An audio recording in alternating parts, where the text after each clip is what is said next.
barangkali yang untuk dirahasiakan karena mereka supaya berlomba-lomba untuk mencari. Di antara hikmahnya. Ya.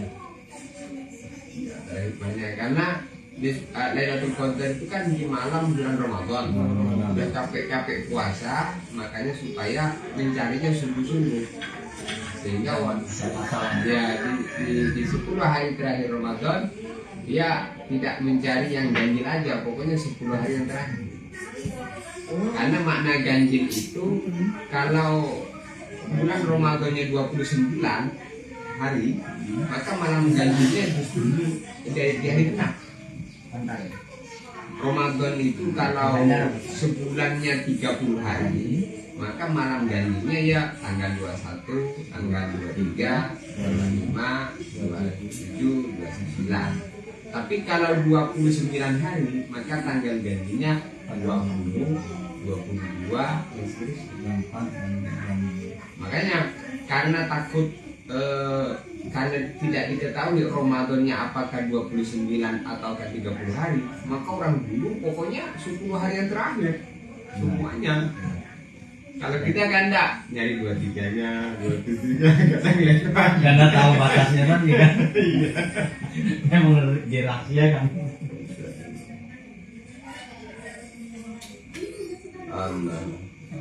Jadi ada urusan.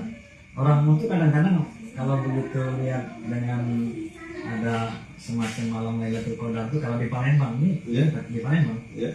Dia bukannya karena mau carinya apa, jadi mereka punya semacam pemikiran kalau datang Lailatul Qadar, dia kan setiap rumah pasang lampu, tiap ini pakai itu, akhirnya dia begadang, ini kan cuma menuntut Lailatul Qadar, tak mungkin Lailatul Qadar.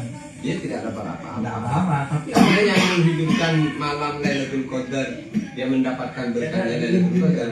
Kalau dia menghidupkan malam dengan amalan kebaikan, termasuk kebaikan kayak gini, obrolan agama, obrolan ilmu.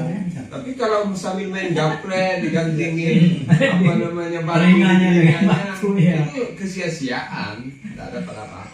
Itu ada di Palembang katanya kan saya memang. Tapi memang asiknya itu ketika dalam kesia-siaan, karena nggak ngantuk.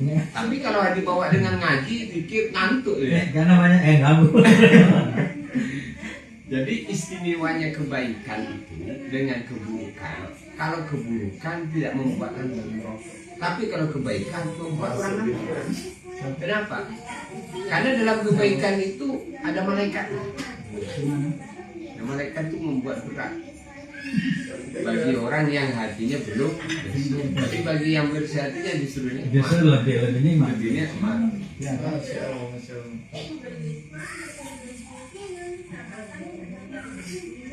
Memang itu Pak. Soal Lailatul Qadar itu kalau langsung begadang seperti meninggal apa-apa itu berarti pengarahannya kurang. Ya. Kalau yang di pengajian itu kan di antara malam 17, malam 19 sampai 29 misalnya. Jadi istilah itu nunggu jam berapa lah turunnya Lailatul Qadar masuk. Jadi istilah kami itu ada satu penerangan. Kalau kata penerangan ya kadang-kadang itu sebutannya tiada belakang itu lah. Jadi penerangan atau dengan kata lain penjelasan itu kenapa di dalam zaman Soeharto dulu sampai dibuat menteri penerangan. Saking betul-betul pentingnya penerangan itu sampai dibuat menteri. Kalau sekarang kan dihilangkan, jadi seolah-olah nggak penting penerangan itu. Akhirnya penggelapan. Penggelapan. Terlalu terang. Kalau istilahnya kalau terang pergi berganti gelap, kan istilahnya begitu.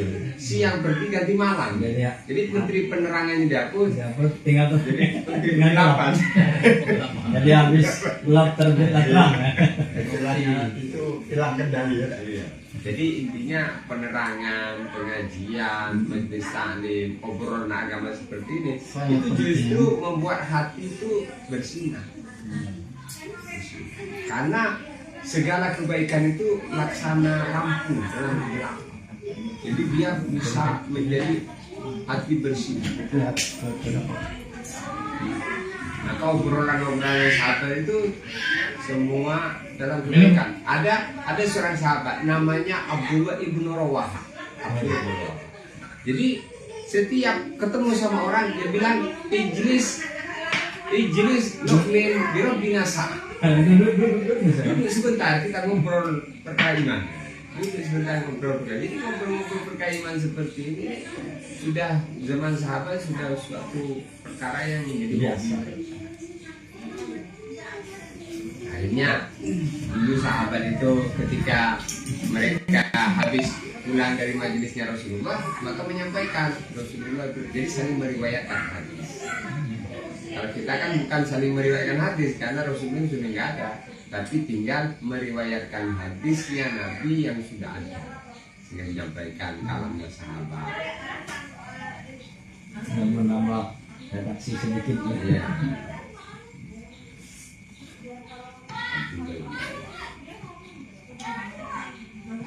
Tapi ada Ibnu Rawaha tadi kan ada cerita juga yang sempat saya pernah dengar. Bahkan dia sempat mencari Nabi sempat mencari sahabat siapa yang berani memotong unta yang agak nakal, kemudian unta yang lebih berpengaruh, tapi si sahabat Nabi tadi yang berani yang disebut Ustaz tadi. Iya, jadi pas dia dapat itu dia bilang sama sahabat yang lain, kalau nanti orang mencari saya, Nabi mencari saya, jangan dibilang saya di sini. Nah, suatu saat karena Nabi yang sendiri yang datang, si sahabat Nabi udah lari. Ini kalau kesini Nabi nanti datang, pasti saya dimarahin sama ini karena saya berani memotong unta yang sudah tua, yang unta tadi memang nggak ada daya lagi, tapi ada ini karena dia berani untuk masuk, yang sahabat itu berani. Jadi akhirnya sahabat tadi dimasukkan ke dalam sumur, bersimpan supaya jangan ketemu kalau Nabi cari, dia bersembunyi, jangan dibilangi dengan Nabi bahwa saya bersembunyi sini. Ketika mau ditanya mana sih Ram? Ya karena Nabi yang bertanya langsung pada sahabat Nabi. Ya dengan pura-pura dia nggak tahu. Ya di situ di dalam napas dilihat, nah ini nggak ada orang yang berangkat keluar dari sumur. Nah ternyata mau bilang apa? Bahwa saya yang motong unta itu tadi memang saya kan, pasti saya disalahin pasti. Ternyata Nabi bilang itu adalah sesuatu yang luar biasa. Kenapa kamu kejujuran kamu memang kalau memang nggak pantas lagi untuk diapakan, dikorbankan untuk ini, memang lebih baik ini dianuskan dan dibagi-bagi dagingnya ini. Jadi Nabi juga sempat masuk bahwa sahabat ini artinya ada juga yang kocak.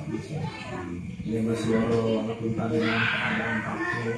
Benar apa yang dibilang Ustaz tadi, para sahabat itu sering kumpul-kumpul untuk musyawarah, untuk berdiskusi pada kalian pendapat yang kurang pantas di sini. Lalu ini dibawa ke sahabat yang lain, bagaimana pendapatnya. Itulah yang hebat. Jadi itulah obrolan sahabat itu semua isinya adalah hikmah. Sehingga maka sampai sekarang itu termasuk menjadi ciri khas para ulama duduk bermudzakarah, sehingga satu permasalahan dibahas oleh orang lima, maka dengan orang lima mendapatkan ilmu yang sama. Sehingga menjadi satu konsensus dan keputusan bersama. Di antara pembicaraan kebaikan dibicarakan di halayak ramai. Jadi satu ucapan tapi yang mendengar banyak. Yang memang sekarang ini kelihatan udah langka. Iya, Makanya ketika kita yang sama-sama ketemu dalam satu majelis, kadang-kadang nggak salah juga. Misalnya kalau mau ya kumpul-kumpul bisa kita cari topik yang begini lalu kita pecahkan bersama. Iya, itu justru indah itu. Misalnya jadi tema khusus, ayo kita ngobrol tentang mengenai akikah apa, dari definisinya, asbabnya, asbabnya, dalil-dalilnya, gimana hikmah para sahabat, ulama komentar gimana, terus anak kalau diakikahin gimana, kalau tidak diakikahin gimana, itu bisa jadi pembahasan. Kemudian bicara lagi tentang tema apa. Itulah yang disebutkan dalam kitab Ta'limul Mutalim, wa kun mustafidan kulla yawmin ziyadatan minal ilmi wasbah fi dhuhuril fawaid. Jadi jadilah kamu hidup di dunia ini berusaha setiap hari dapat tambahan minimal satu ilmu. Nah, kalau satu hari dapat satu kepahaman, satu ilmu, sebulan kan sudah 30 pemahaman. Kalau misalnya satu hari dapat satu ayat saja, berarti hafal satu ayat, berarti satu 30 bulan hari 30 ayat. paling kecil sedikit. Iya, 30 ayat gitu ya. Apalagi misalnya kalau baca Quran, satu hari dapat satu juz, 30 hari sudah satu kali hataman. Iya betul. Itu paling apa namanya, langkah yang paling rendah gitu ya. Artinya kalau memang kita punya niat untuk melakukan sesuatu walaupun sekecil apa, tapi karena ini continue, itu juga bisa lebar ya. Itulah pentingnya berusaha supaya aktivitas kita itu nggak ada yang sia-sia. Setiap kita duduk di mana saja mendatangkan kebaikan kepada kita. Ada satu hikmah yang sangat besar disebutkan dalam kitab Nasairul Ilm. Ma min bukantin akrama 'ala Allah min majalisil ulama. Tidak ada tempat di mana di tempat itu sangat mulia dalam pandangan Allah melebihi di tempat itu dimudzakarkan ilmu. Jadi kalau disebut bicara tentang ilmu, tempat itu langsung jadi istimewa. Dan orang yang duduk di situ dalam pandangan Allah langsung istimewa. Derajatnya bertambah. Makanya barangkali sejalan dengan sebuah hadis yang saya ingat, Udu aliman, muta'aliman, kun aliman, au muta'aliman, au mustami'an, au muhibban, wala takun pemisan. Jadi memang walaupun begitu, ya kita minimal jadi syukur kalau misalnya kita jadi orang yang menuntut akal, yang memberikan pelajaran seorang guru mungkin kan, atau kita mendengar saja atau mencintai saja, tapi jangan kita menjadi orang yang terima. Kalau kamu menjadi orang yang terima, pasti kagak apa-apa kan gitu. Ya kan orang kelima itu dia nggak ngerti, dia nggak mau dengar, dia nggak mau mencintai. Ya celaka itu bukan cuma celaka di dunia, barangkali yang lebih parah celaka di akhirat. Jadi sumbernya kerusakan itu satu adalah kebodohan dalam memahami agama. Kalau orang itu nggak paham agamanya, dia rusak ya.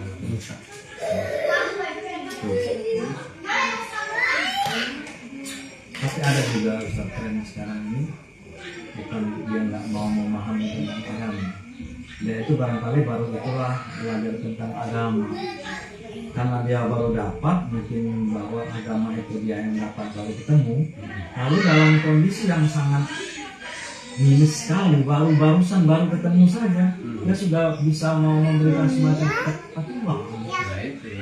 Jadi artinya apa? Saya ketemu dan mereka berkata, saya ini pengalaman saya dulu pernah juga memberikan materi perguruan tinggi, tapi anak yang baru saja. Jadi saya bilang, Pak Ustadz, katanya masih sekarang orang Islam begini. Saya bilang, kenapa? Ya orang Islam nggak mau bersatu, di mana-mana dia mau berpecahan, bertolak dan seterusnya. Ini di bis kota dia berbicara di situ. Dia mengurung saya. Jadi saya bilang, ada yang saya awam tentang ini, tapi saya boleh nggak tahu. Setahu saya bilang kan kita jangan mengejas orang kayak muslim, nggak boleh seperti. Jangan kita mentang-mentang kita baru dapat sekarang langsung kita bisa mengambil satu kesimpulan lalu ini nggak benar, ini nggak betul, ini kemudian dia kan. Padahal dia baru. Jadi saya balik bertanya kepada dia, Dek, maafkan saya. Kira-kira kamu bisa nggak memberitahu saya tentang hadis yang begini atau satu ketikan dari ayat Al-Quran yang begini? Nah itu bang, kalau itu bukannya hadis, bukan firman, itu bahasa Indonesia yang kamu bawa. Saya bilang begitu, Lupa Pak, katanya saya nggak tahu dalam hadisnya atau dengan ini. Tapi tahu saya inilah ini. Hadis ini banyak macamnya sekarang. Ada hadis hasan, ada doi, ada yang mutawatir dan begini saya bilang. Kalau kita ngambil satu sumber aja belum cukup saya bilang. Nah, bisa itu ada semua. Mustalah hadisnya ada saya bilang begini. Jadi dia tuh nggak tahu bahwa saya agak di situ kan. Saya bilang begitu. Jadi tolonglah saya bantu saya nggak punya apa-apa saya bilang. Kasih tahu saya ayatnya apa dan hadisnya apa. Nah dia terpojok rupanya. Jadi saya bilang, Ade, di atas langit masih ada langit yang lain. Di sini begini, jangan kamu menganggap di pasar gitu, jangan kamu menganggap kamu orang itu nggak mau bicara, orang itu nggak mau, tapi biar lagi dipaham saja. Jangan mentang-mentang kamu barusan dapat, kamu sudah mau berfatwa sih, nggak jelas itu. Orang yang berfatwa itu sudah banyak ilmunya, sudah banyak gurunya, sudah banyak ininya, berani berfatwa. Kalau saya baru tahu nggak mau saja. Saya nggak mau menyalahkan orang itu sholat begini ya. Kita nggak boleh menyalahkan itu. Kalau kita menyalahkan itu kajian filsafat agama saya bilang. Ada yang bentuknya begini, masa bodoh. Begini terserah, masa bodoh. Asal yang begini yang penting terserah. aja gitu. Iya deh, gitu. Kenapa kalau Ustaz? Jadi kalau kita menyalahkan itu kajian filsafat agama.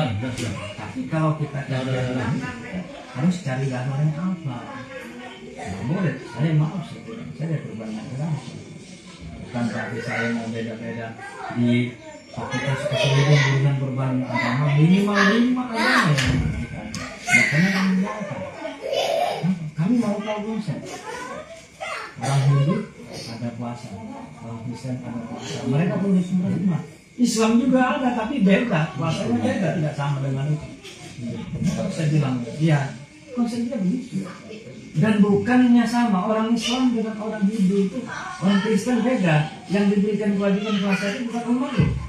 Cuma rohani Allah, cuma orang-orang terkemuka saja. Tapi kalau Islam, seluruh umat yang mengaku Islam yang wajib puasa saya bilang.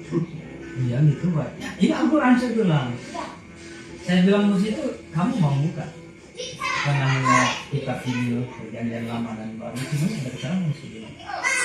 Nah, makanya saya jangan sampai menyalahkan kita konsep. Iya, tidak tahu. Jadi kalau kamu barusan sampai jangan kita melihat gajah itu bisa. Iya. Baru ketemu telinganya dianggap itu bisa. Kodok dalam tempurung. Nah, jadi kodok judul dikiranya langit padahal baru tempurung. Ketika tempurung tersingkap ternyata ada langit yang Ada tinggi. Jadi makanya saya bilang ini kajian bukan kajian kita baru tapi kajiannya yang agak jauh, agak beda. Nah, sebab itulah ya jangan kita di mana saja saya bilang, di mana saja jangan kita barusan maaf barangkali adik-adik baru yang selesai S1 baru kemarin baru 2 bulan barangkali sudah mulai memberikan fatwa. Iya. Orang sudah bertahun-tahun itu.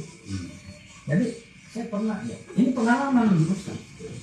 Saya di tes sama ini jadi saya Pak Ustaz dia bilang ini masalahnya kenapa saya bilang niat itu ya Pak ya saya bilang niat itu mendengar sesuatu di dalam hati saya bilang jelas hadisnya saya jelaskan ini jelaskan jadi mereka ini mau mengetes saya atau menguji saya jadi saya bilang saya balik bertanya aja ini mahasiswa oh kalau begitu saya mau tanya ke Anda di rumah kamu sudah berapa banyak kitab apa namanya tafsir di rumah kamu ada berapa banyak tafsir yang pernah kamu baca ada Pak Ustaz tafsir apa saja tafsir Departemen Agama jadi saya bilang ke dia maafkan saya kalau kamu mau baca tafsir Mustafa Al-Marawi silakan datang ke tempat saya.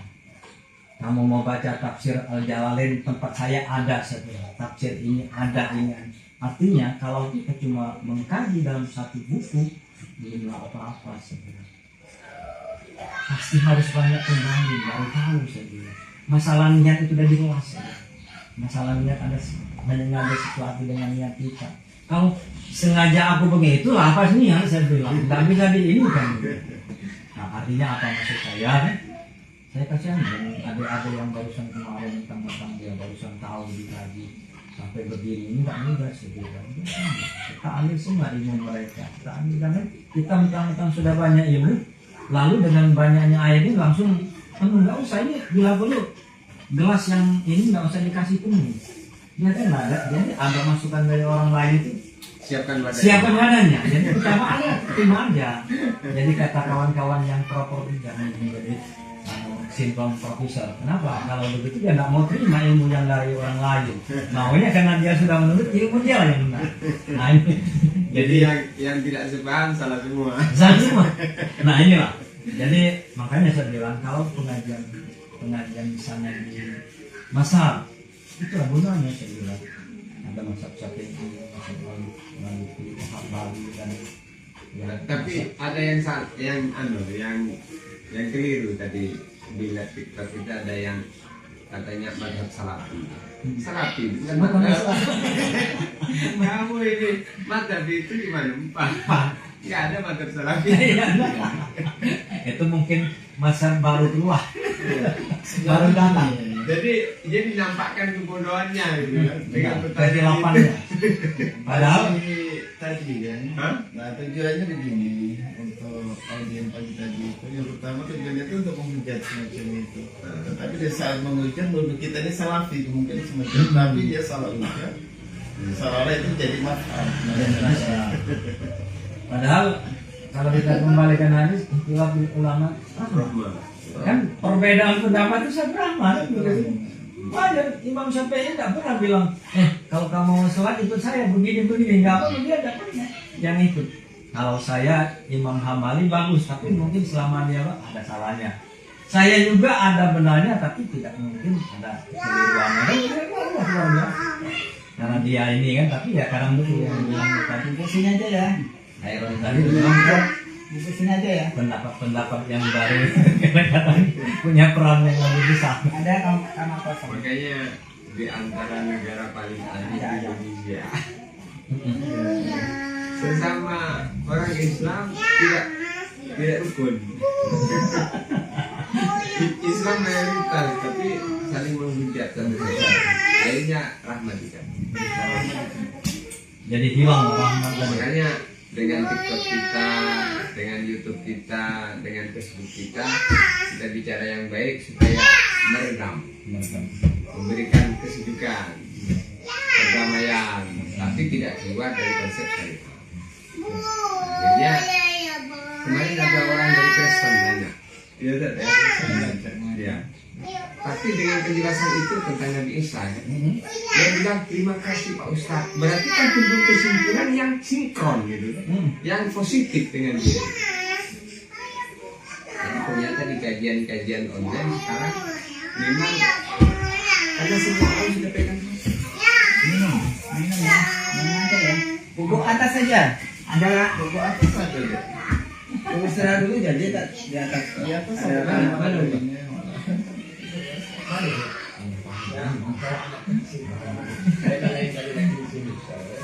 Saat aku izin ya.